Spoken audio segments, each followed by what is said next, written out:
Hello friends, welcome to my YouTube channel. कैसे हैं आप? हमेशा की तरह यूज़फुल टिप्स के साथ आज की वीडियो शुरू कर लेते हैं। चलिए फ्रेंड्स, जब हम नारियल लेकर आते हैं मार्केट से, जब हम उसको छील लेते हैं तो जब हम उसको तोड़ के दो हिस्सों में कर लेते हैं और उसके शेल में से गिरी को अलग कर लेते हैं तो हमारे पास इस तरीके से शेल बच जाते हैं। तो आज मैं इसके सेल से रिलेटेड ही आपको कुछ टिप्स बताने वाली हूँ कि हम उसको किस तरीके से इस्तेमाल कर सकते हैं। चलिए, इसका सबसे पहला इस्तेमाल हम एज ए कैंडल स्टैंड भी कर सकते हैं, क्योंकि अगर हम नॉर्मल कैंडल को कहीं सरफेस पे लगाते हैं और उसको जलाते हैं तो आपने देखा होगा इसका मोम पिघल पिघल के हमारे सारे सरफेस पे लग जाता है, जिससे कि उसको छुड़ाना बहुत मुश्किल हो जाता है।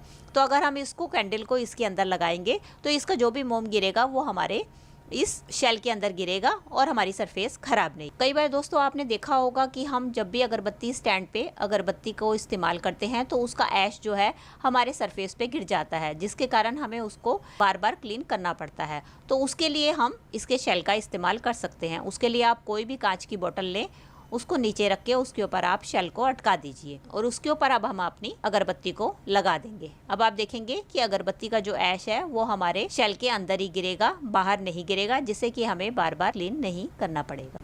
इस तरीके से आप दोस्तों इसके शेल का इस्तेमाल और भी बहुत सारे कामों में कर सकते हैं। जैसे आप इडली बनाने में भी इसका इस्तेमाल कर सकते हैं और वड़ा बनाने में भी इसका इस्तेमाल कर सकते हैं। अगर मैं इन सबको दिखाती तो मेरी वीडियो काफ़ी लंबी हो जाती, इसलिए मैंने आपको जो कुछ मेन इस्तेमाल थे वो आपको मैंने इसमें दिखाए। चलिए आप बढ़ते हैं इसके अगले टिप्स की तरफ। दोस्तों, हमने शेल का इस्तेमाल तो देख लिया। अब जब हम गरी का इस्तेमाल करते हैं तो ज़्यादातर चटनी बनाने के लिए या किसी डेजर्ट में जब हम इसका इस्तेमाल करते हैं तो मोस्टली हम इसको छील कर ही इस्तेमाल करते हैं और इसके छिलके को हम ऐसे ही फेंक देते हैं, जबकि ये छिलके भी हमारे बहुत ही यूज़फुल जबकि ये छिलके भी हमारे लिए बहुत ही फ़ायदेमंद होते हैं। इसका यूज़ हम एज ए स्क्रबर या अपने फेस पैक में भी इस्तेमाल कर सकते हैं। इसके लिए आपको क्या करना होगा, इसके छिलकों को आप छील लीजिए और इसके बाद आप इसको थोड़ी देर के लिए पंखे में सुखा लीजिए। उसके बाद हम एक मिक्सी का जार लेंगे, उसके अंदर इसके छिलकों को डाल के हम पीस लेंगे। पीसने के बाद अब हम इसको एक प्लेट में निकाल लेंगे। निकालने के बाद हम इसके अंदर डालेंगे एक छोटा चम्मच, आधा छोटा चम्मच हल्दी का, और इसके अंदर हम थोड़ा थोड़ा दूध डाल के इसका एक पेस्ट तैयार कर लेंगे। ये हमारा एक स्क्रबर बनके तैयार हो गया है। अब आप इसको अपने फेस पे अप्लाई कर सकते हैं और 15-20 मिनट अप्लाई कर सकते हैं। आधा घंटा लगाने के बाद आप अपने फेस को वॉश कर लें। आप देखेंगे आपका फेस इतना स्मूथ और एकदम ग्लो करने लगेगा। इसके रेगुलर इस्तेमाल से आपको काफ़ी सारी परेशानियों से निजात मिल जाएगा। चलिए, हमने इसके शेल का और इसके गरी के छिलके का इस्तेमाल तो देख लिया। अब हम पूरे नारियल के छिलके का इस्तेमाल मैं आपको बताती हूँ कि ये हमारे लिए किस तरीके से यूज़फुल है। जब हम नारियल को छील लेते हैं तो उसके छिलके को हम अपने गमले में इस्तेमाल कर सकते हैं, क्योंकि जब हम गमले में पानी डालते हैं तो ये काफ़ी सारा पानी एब्जॉर्ब कर लेते हैं, जिससे कि अगर हम 2-3 दिन भी गमले में पानी ना दें तो हमारे गमले में इसके कारण नमी बनी रहती है। कई बार जब हम नारियल को छीलते हैं दोस्तों तो इस तरीके से काफ़ी सारा वेस्ट हमारा नीचे गिर जाता है। इसको भी आप एक प्लेट में निकाल के किसी डिब्बे में डाल के स्टोर करके रख सकते हैं और जब भी आपको स्टोर करके रख सकते हैं।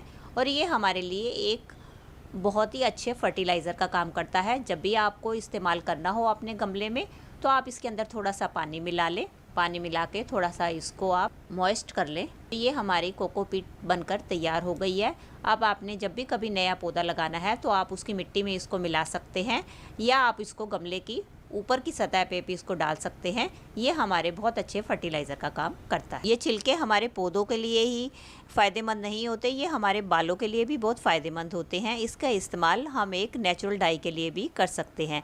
इसके लिए डाई कैसे बनानी है चलिए देख लेते हैं। इसके लिए हम गैस पे एक लोहे की कढ़ाई चढ़ा लेंगे और इसके अंदर हम अपने छिलके डाल के उसको जब तक पकाएंगे जब तक कि इसका रंग एकदम काला नहीं हो जाता और उसके छिलके पूरी तरीके से जल नहीं जाते। अब ये देखिए, मेरे को इसको पकाते हुए काफ़ी टाइम हो गया। ये प्रोसेस थोड़ा सा लंबा है, इसको जलने में थोड़ा सा टाइम लगता है। अभी देखिए मेरे छिलके जो हैं पूरी तरीके से जल चुके हैं। अब ये पूरी तरीके से राख बन चुके हैं। अब हम इसको एक प्लेट में निकाल के ठंडा होने के लिए रख देंगे। अभी देखिए मेरे ये जो है ऐश है ये बिल्कुल ठंडी हो चुकी है। अब हम इसको डाई बनाने के लिए इसको हम एक कटोरी में स्ट्रेनर की मदद से छान लेंगे। अब जितनी डाई हमें चाहिए उतना हम एक कटोरी में निकाल लेंगे और उसके अंदर एलोवेरा जेल मिलाकर एक पेस्ट तैयार कर लेंगे। ये देखिए हमारी इंस्टेंट डाई बनकर तैयार हो चुकी है। इसको मैं अभी आपको बालों पे लगा कर दिखाती हूँ। इससे आपके बाल जो है इंस्टेंट ही काले हो जाएंगे। अब आप देखेंगे मैं लगा रही हूँ तो बालों का कलर एकदम से काला हो गया है। इसका इस बात का ज़रूर ध्यान रखें कि ये आपकी इंस्टेंट डाई है।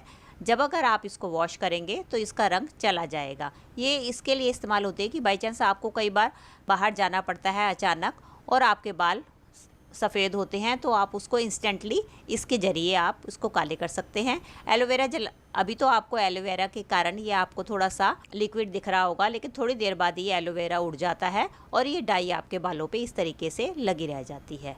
आप चाहे तो एलोवेरा की जगह नारियल का तेल या सरसों का तेल भी इस्तेमाल कर सकते हैं। और या आप जब भी अगर अपना मेहंदी का पैक इस्तेमाल करते हैं या मेहंदी की या अपना डाई का पैक इस्तेमाल करते हैं तो आप उसके अंदर इस ऐश का इस्तेमाल कर सकते हैं। ये धीरे धीरे आपके बालों को काला करने में मदद करेगा।